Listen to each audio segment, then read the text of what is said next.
palabra que a mí me habló muchísimo y que creo que a todos nosotros no solamente nos va a dar la información, sino también ese toque especial que Dios quiere a través de la palabra, que nosotros podamos entenderla, analizarla, pero también que sea esa voz de Dios hablándonos a nosotros. En el Evangelio según San Lucas, en el capítulo 4, dice que Jesús, lleno del Espíritu Santo, volvió del Jordán y fue llevado por el Espíritu al desierto. Fue llevado por 40 días y era tentado por el diablo. Y no comió nada en aquellos días, pasados los cuales tuvo hambre. Entonces el diablo le dijo: si eres hijo de Dios, di a esta piedra que se convierta en pan. Jesús respondiendo le dijo: escrito está, no solo de pan vivirá el hombre, sino de toda palabra de Dios. Le llevó el diablo a un alto monte y le mostró en un momento todos los reinos de la tierra. Y le dijo el diablo: a ti te daré toda esta potestad y la gloria de ellos, porque a mí me ha sido entregada y a quien quiero la doy. Si tú postrado me adorares, todas serán tuyas. Respondiendo Jesús le dijo: vete de mí, Satanás, porque escrito está, al Señor tu Dios adorarás y a Él solo servirás. Le llevó a Jerusalén y le puso sobre el pináculo del templo y le dijo: si eres hijo de Dios, tírate abajo, porque escrito está, a sus ángeles mandará cerca de ti que te guarden, y en las manos te sostendrán para que no tropieces con tu pie en piedra. Respondiendo Jesús le dijo: dicho está, no tentarás al Señor tu Dios. Y cuando el diablo hubo acabado toda tentación, se apartó de él por un tiempo. Ahora bien, empecemos a mirar, empecemos a analizar estas palabras acerca de la tentación de Jesús. Lo primero que dice es que fue llevado lleno del Espíritu Santo. Y esto no es un detalle menor, porque cuando mejor estás, más ataques van a venir sobre tu vida. Cuando hay cosas que dejas atrás, cuando empezás a involucrarte en las cosas de Dios, decís: pero qué increíble, ahora que estoy orando, ahora que estoy yendo a la iglesia, ahora que comienzo a leer la Biblia, me empiezan a aparecer una cantidad de problemas que me desalientan de tal manera que ya no tengo ganas de seguir.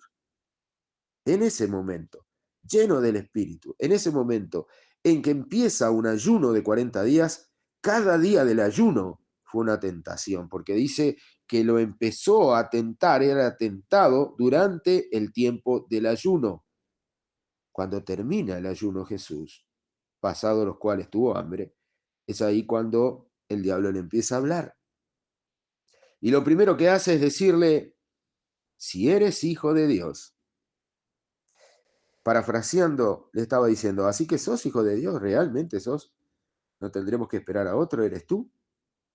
¿Qué quiso atacar Satanás en Jesús? ¿Sabe qué quiso atacar? La identidad. La identidad de decir: pero como si sos hija de Dios, ¿por qué haces eso? Si sos hijo de Dios, no podés hablar así. Uy, dijiste una palabra, hiciste algo que es inadecuado. ¿Cómo te estará mirando Dios si es que verdaderamente sos hijo? Es decir, siempre va a haber un ataque a la identidad que el hombre y la mujer tienen con Dios. Siempre.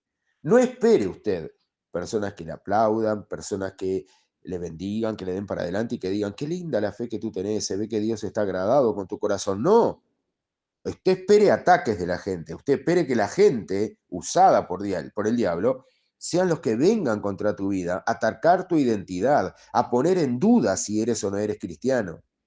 ¿Pero cómo? ¿Usted es cristiano? Yo hace mucho que no lo veo en la iglesia. ¿Y cómo? ¿Usted es cristiano? ¿Y se visto de tal manera o hace cosas de tal? No, mire, nadie debería juzgarnos a nosotros. ¿Sabe lo que decía el apóstol Pablo? Que nadie te juzgue, ni en bebida, ni en comida. Nadie te debe juzgar por lo que haces. Porque si hay alguien que verdaderamente nos juzga, es Dios, no la gente. Y mucho menos Satanás usando a esa gente para que venga a atacar nuestra identidad. Y lo primero que hace es tentarlo con cosas naturales. Pero si tenés hambre, decí que esta piedra se convierta en pan y se va a convertir en un delicioso y calentito pan que te va a hacer muy bien. Porque sabe una cosa, el pan judío Era un pan que tenía vitaminas y minerales, de tal manera que hubo un profeta que tuvo casi 3 años comiendo solamente pan. ¿Sabe por qué? Porque el pan era sumamente completo. O sea que comiendo ese pan, Jesús recuperaba parte de la energía que había perdido durante casi un mes y medio. Le dijo, decirle a la piedra que se convierta en pan. ¿Y qué significa eso? Bueno, significa lo que mucha gente hoy en día, he visto en algunas iglesias que hace, que son los famosos decretos. ¿Qué son los decretos? Yo no sé si Dios me lo quiere dar o no me lo quiere dar lo que yo le estoy pidiendo, pero yo voy a decretar que esto va a venir a mí, que yo voy a conseguir el objetivo, que no me importa lo que si tengo que entrar al campo del enemigo, voy a entrar al campo del enemigo y a tomar lo que él me robó. Y eso es lo que está esperando Satanás. Que usted entre a pelear con sus armas y baje a su nivel, porque el enemigo, cuando usted baja a su nivel, usted va a ser fácilmente derrotado.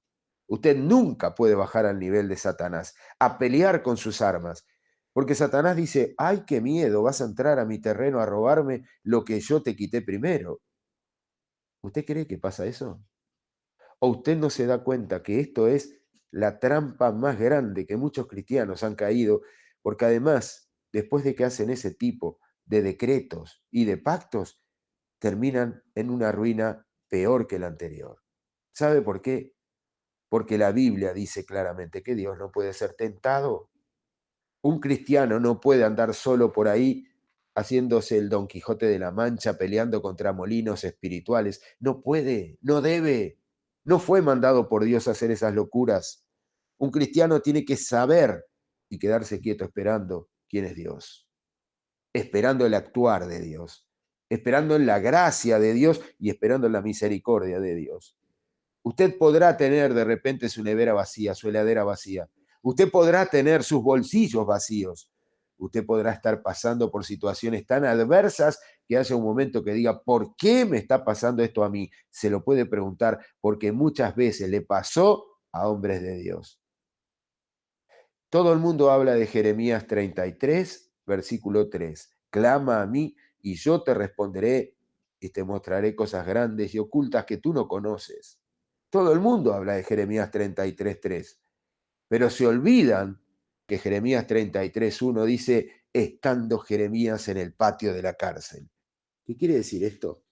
Que muchas veces nosotros vamos a estar en una situación difícil sin entender el proceso, sin entender el trato de Dios, sin entender por qué. Si ese hombre era profeta de Dios, si ese hombre recibe un mensaje de Dios diciéndole, Jeremías, clama a mí, yo te responderé, ¿por qué estaba todavía en la cárcel?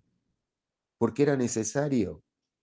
Hay cosas que son necesarias para Dios que tal vez van en contra de nuestra realidad, en contra de nuestra voluntad, en contra de nuestro deseo, y le pedimos a Dios que nos quite ese aguijón. Y Dios dice, no, cuando entiendas que es parte del proceso que tengo con tu vida, me dirás lo mismo que me dijo Pablo cuando me pidió que le quitara el aguijón. Y Pablo terminó diciendo, bástate, mi gracia, me dijo el Señor. ¿Sabe lo que dijo Pablo? De buena manera me gloriaré cuando esté pasando por momentos de dificultad. De buena manera me gloriaré cuando me falten las cosas. De buena manera me gloriaré cuando tenga más ganas de llorar que de reír.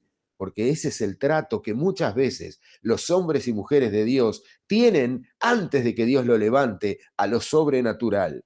Porque cuando vivimos en el plano natural, va a venir Satanás a decirte, si sos cristiano, ¿por qué te faltan las cosas? Si sos cristiana y vas a la iglesia, ¿por qué pasás por esta dificultad? ¿Por qué tus hijos se apartan? ¿Por qué tu esposo no va a la iglesia? ¿Por qué te pasan un montón de cosas? Antes orabas, antes adorabas, antes cantabas, antes leías mi palabra, antes ibas a la iglesia y ahora estás en una posición de decretar la bendición que yo no te puedo dar ahora.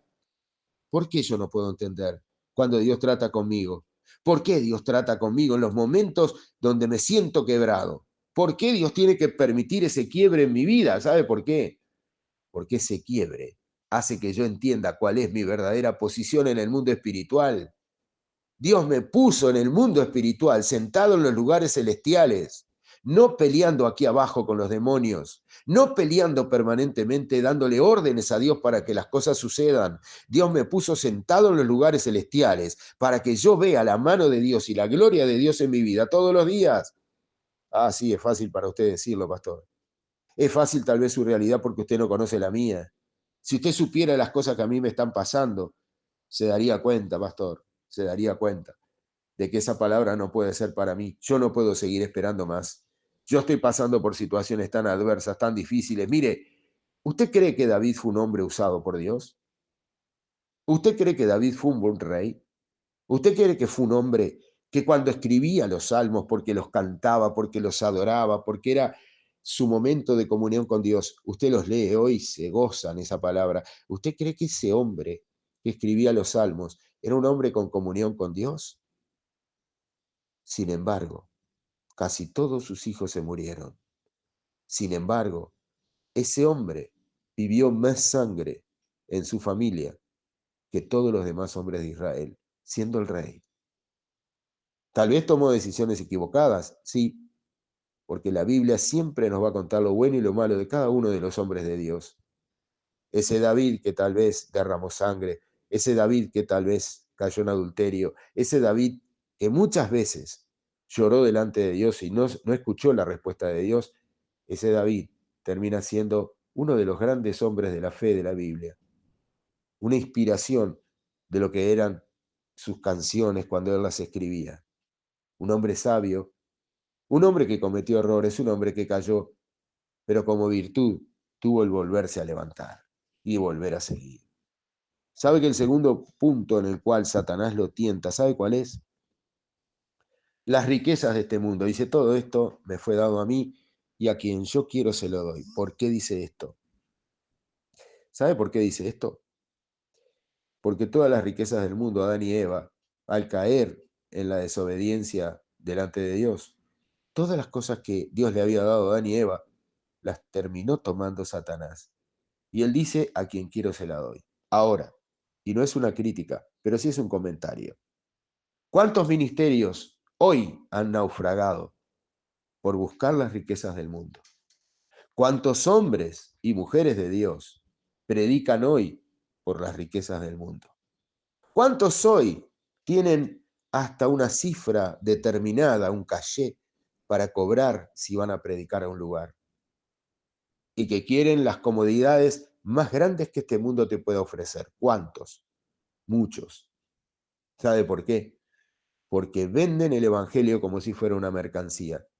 Y el evangelio no es mercancía. El evangelio es el poder de Dios que liberta a la gente. El evangelio es el poder de Dios que sana. El poder de Dios que salva. Entonces, no es algo que yo pueda vender al mejor postor. Quien mejor me pague, allí voy a predicar. Cambiaron la gloria de Dios, dice la Biblia, por las cosas naturales de este mundo.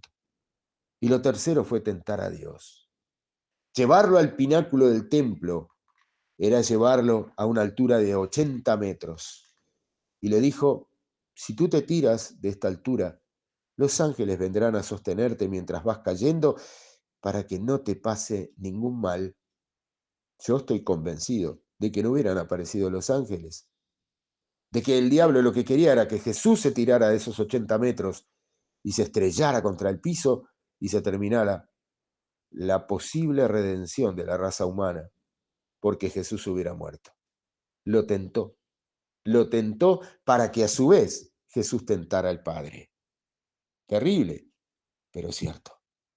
Entonces, cuando yo me pongo a pensar esto, digo, ¿sabe cuántos hombres de Dios han hecho eso?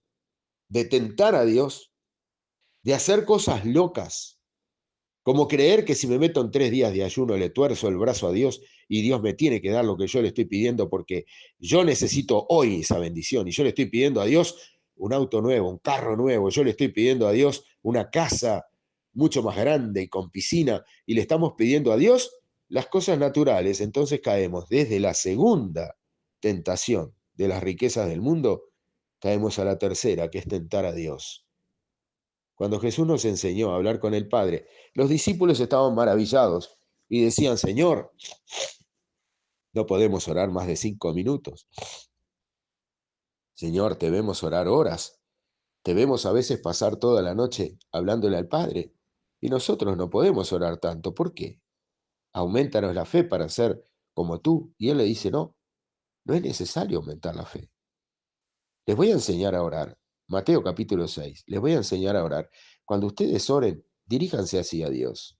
Padre nuestro que estás en los cielos, y empieza a explicarle lo que algunos determinan en llamar el Padre Nuestro, que no es un rezo que se repite siempre como si siempre Dios tuviera que escuchar la misma oración. Les enseñó a hablar con Dios, pero les enseñó a depender de Dios. Les enseñó a decir, danos hoy nuestro pan de cada día. El pueblo de Israel, cuando recibía el maná era para ese día. Cuando ellos quisieron guardar un poco de maná para el otro día, no les sirvió y se echó a perder. El maná venía todos los días. Así es Dios. Dios no quiere que tengas un freezer con maná. Dios no quiere que tengas cosas para el otro día. Dios quiere que cada día dependas de Él. Y les enseñó en el desierto que si se movía la nube, se iban a quedar achicharrados en el desierto. 65 a 70 grados en el desierto. Y la nube los cubría y les daba una temperatura agradable. Pero si la nube se corría, se iban a terminar quemando. Por lo tanto, tenían que aprender a obedecer y a veces querían plantar y cuando estaban plantando y salían los brotes, se corría la nube y tenían que seguir dependiendo de Dios. A veces nosotros le decimos, Señor, no vas a correr la nube, porque yo te pido en el nombre de Jesús que la nube no se corra. Y le damos órdenes a Dios. ¿Cómo cambió la iglesia? ¿Cómo cambió la iglesia que en vez de aprender a depender de Dios, cuando Dios a los primeros discípulos los llevaba de una ciudad a otra, predicando el Evangelio, y recorrieron toda la Europa conocida, llenando del Evangelio todo lugar, como Pablo mismo lo decía, he llenado todos los lugares a donde he ido del Evangelio. Hoy en día ha cambiado tanto la iglesia, que creen tener la autoridad y la potestad de poderle dar órdenes a Dios, de poder decirle a Dios lo que ellos quieren o no quieren, y cuándo lo quieren, de qué manera lo necesitan, y dámelo hoy. No el pan nuestro, no, no. Dame hoy lo que te estoy pidiendo. Y están pidiendo cosas naturales para el mundo natural y no se dan cuenta que hay un mundo espiritual que los está observando, que una parte sufre e intercede por ellos y otra parte se ríe, viendo que están frustrando el verdadero llamado que ellos tienen de parte de Dios. Dios te llamó a convertirte a Él, Dios te llamó a la salvación, te llama a la consagración, te llama a que tu vida esté consagrada a Él, te llama a que le obedezcas, te llama a que le creas, aunque estés como Jeremías en la cárcel, aunque tengas la promesa de que cosas grandes y maravillosas vas a ver de parte de Dios, y que cuando clames Dios te va a responder. Te ves en la cárcel como Jeremías y nunca vas a entender cómo Dios hace las cosas. Porque a veces creemos que nosotros con nuestra mente finita podemos lograr entender a Dios. Y como lo entiendo, entonces le ordeno.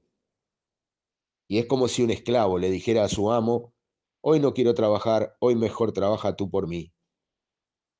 Sabe que el esclavo, en los tiempos de la esclavitud, el esclavo trabajaba el día entero y el día que se enfermaba, su amo tenía hasta el derecho de quitarle la vida, porque no valía absolutamente nada.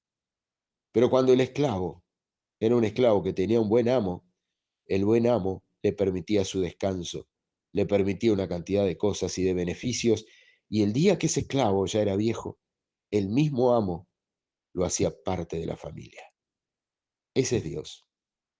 Dios es el amo bueno que quiere lo mejor para nosotros, y nosotros muchas veces nos comportamos como el siervo malo, que lejos de hacer lo que quiere su Señor, hacemos lo que nosotros queremos. Sinceramente, siento una gran tristeza cuando escucho personas darle órdenes a Dios. Sinceramente, Siento mucho dolor y siento que a Dios le pasa igual. Siente dolor en su corazón cuando hay hombres y mujeres dándole órdenes, diciéndole lo que Dios tiene que hacer, en qué momento y de qué manera. Esta tentación hizo algo maravilloso, que tal vez pase hasta desapercibido, pero a la tentación en el desierto entró Jesús, el hijo de María, que su padrastro era José, que tenía 5 hermanos. Entró Jesús, que trabajó en la carpintería de su papá, que estuvo su infancia en Galilea, pero salió del desierto el Cristo, el Mesías, el hombre con la autoridad y con el poder de Dios.